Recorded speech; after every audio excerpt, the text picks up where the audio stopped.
మీరు ఇచ్చిన మాట మీద నిలబడకుండా మీరు మాకు అన్యాయం చేస్తా ఉన్నారు. కాసులకు కక్కుర్తిపడి ఫ్యాక్టరీ నిర్మాణం జరుగుతుంది, ఈ ప్రాంతానికి మేలు జరుగుతుందని త్యాగం చేసిన రైతులకు పేదవాడికి అన్యాయం చేసే విధంగా మీరు నడుచుకుంటున్నారని చెప్పి రైతులు ధర్నా పెట్టి రేపు పునీత్ దాల్మియా గారు వస్తారు, లోకేష్ గారు వస్తారు, మీరు అప్పుడైనా ఇవన్నీ కూడా ఇన్ రైటింగ్ వాళ్ళు హామీ ఇచ్చి ఇవన్నీ చేయలేమని చెప్పి చేయాల్సిన అవసరం లేదని రాత మూలకంగా కేంద్ర ప్రభుత్వానికి పంపారు. ఇది కరెక్ట్ కాదని చెప్పి నిలదీయాలని చెప్పి మాకు న్యాయం చేయాలని చెప్పి రైతులు పోరాటం చేశారు. పోరాటం చేస్తే ఈరోజు నిన్న మీటింగ్లో అందరూ చూశారు. ఆదినారాయణ రెడ్డి కానీ, కలెక్టర్ కానీ, భూపేశ్ రెడ్డి గారు కానీ కనీసం పునీత్ దాల్మియా చేత మీ ఫ్యాక్టరీ అది పొరపాటు పెట్టారు, మీ అధికారుల తప్పిదం వల్ల 15 సంవత్సరాలు కొన్ని వందల ఎకరాలు పూర్తిగా నష్టపోతున్నారు, దుగ్గనపల్లె గ్రామం నరకం అనుభవిస్తోంది ఎస్సీ కుటుంబాలు, మీరు న్యాయం చేస్తారేమో అని అడుగుతారేమో అనుకుంటే ఆదినారాయణ రెడ్డి మీరు చూశారు మీటింగ్లో, మేము ఏం చెప్పినా నమ్మట్లేదు అని చెప్పి దుగ్గనపల్లె కానీ ప్రజలు మా మాట నమ్మడమే లేదు, కలెక్టర్ మాట నమ్మడమే లేదు అని చెప్పి స్వయంగా ఆదినారాయణ రెడ్డి మాట్లాడుతున్నారంటే మీ దిగదారుతనం ఏ విధంగా ఉందో నీ నోటి నుంచే వస్తా ఉంది.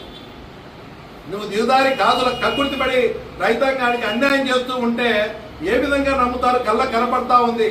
చిత్తశుద్ధి ఉంటే ఇన్నాళ్ళు నాకు ఓట్లు వేసినారు, 4 సార్లు గెలిపించిన రైతులకు నేను అన్యాయం చేస్తున్నానని మనసులో కనీసం మానవత్వం ఉందా నీలో? కనీసం మానవత్వం కూడా లేదు.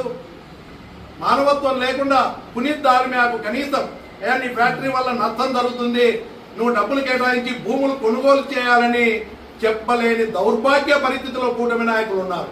మాకు న్యాయం చేయమని రోడ్ల మీదకి వచ్చి రైతులు పేదవాళ్ళు అడుగుతా ఉంటే వాళ్ళకు సపోర్టుగా వైఎస్ఆర్ కాంగ్రెస్ పార్టీ నాయకులు అందరూ కూడా సపోర్ట్ చేశాం. ఈ విధంగా ఎంపీ గారు సపోర్ట్ చేశారు. చేస్తే ఏమంటావు అంటే ధర్నాలు చేసి అడ్డుకుంటే చెప్పుతో కొడతానని అంటావు. అంటే నీకు ఓట్లేసి గెలిపించిన రైతులకు పేదవాడికి అన్యాయం జరుగుతోందని అడిగితే చెప్పుతో కొడతాననేటువంటి నీ దౌర్భాగ్యమైనటువంటి మాటలు వింటా ఉంటే ప్రజలు ఆలోచన చేస్తూ ఉన్నారు. నీకు సిగ్గుంది ఆ విధంగా మాట్లాడడానికి ఇన్నిసార్లు ఓట్లు వేయించుకొని? అదే మాట మాట్లాడలేక కాదు, సంస్కారం అడ్డం వస్తూ ఉంది. ఈరోజు ఒక లెక్చరర్ అంటాను, ఒక లెక్చరర్గా సమాజంలో 4 సార్లు ఎమ్మెల్యేగా అయిన వ్యక్తిగా ఈ నియోజకవర్గ ఎమ్మెల్యే అంటే గౌరవాన్ని కాపాడాల్సిన బాధ్యత నీ మీద ఉంది. ప్రజల సమస్యలు పరిష్కారం చేయాల్సిన బాధ్యత నీ మీద ఉంది. ఈరోజు దాల్మియా ఎవరున్నప్పుడు వచ్చింది? రాజశేఖర రెడ్డి గారు ఉన్నప్పుడు దాల్మియా వచ్చింది. లోకేష్ గారు ఏం మాట్లాడుతున్నారు? 3 ఫ్యాక్టరీలు తెచ్చారంట. 3 ఎవరు తెచ్చింది? దాల్మియా రాజశేఖర రెడ్డి గారు తెచ్చింది. స్టీల్ ఫ్యాక్టరీ ఎవరు తెచ్చారు?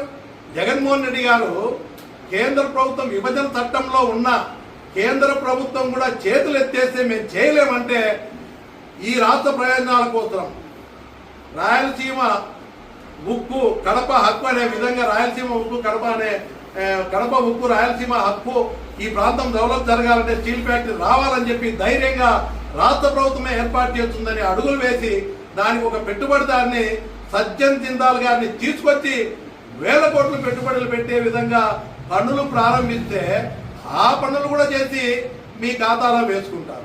ఇంకొకటి ఆదినారాయణ రెడ్డి ఎస్ఏఎల్ కంపెనీ, అది జగన్మోహన్ రెడ్డి గారు తెచ్చింది, మొన్న లోకేష్ గారు వచ్చిపోయింది.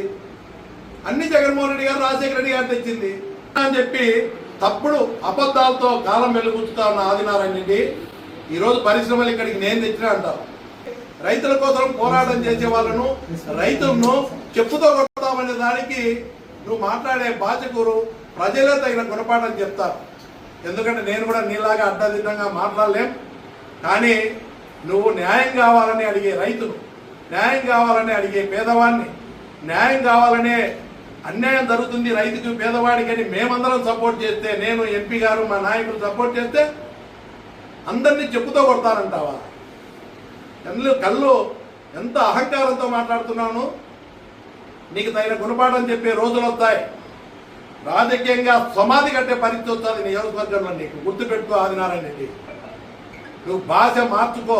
నువ్వు భాష మారట్లే, నీ ఫ్యాక్షన్ బుద్ధి మారట్లే, నువ్వు విలువలేని రాజకీయాలు చేస్తా ఉన్నావు. నువ్వు ఇంకా లేదు. లోకేష్ గారు ఇంకొక మాట మాట్లాడినాడు, జంపింగ్ చెప్పానంట.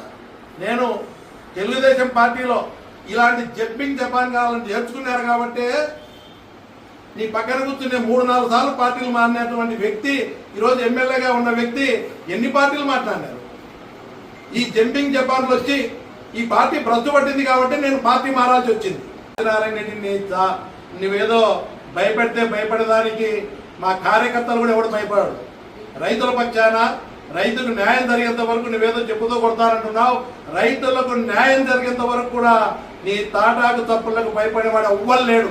పోరాటం చేస్తానే ఉంటాం. నీకు రైతులు తగిన గుణపాఠం చెప్తారు. ఖచ్చితంగా రైతులకు కూడా న్యాయం జరుగుతుంది.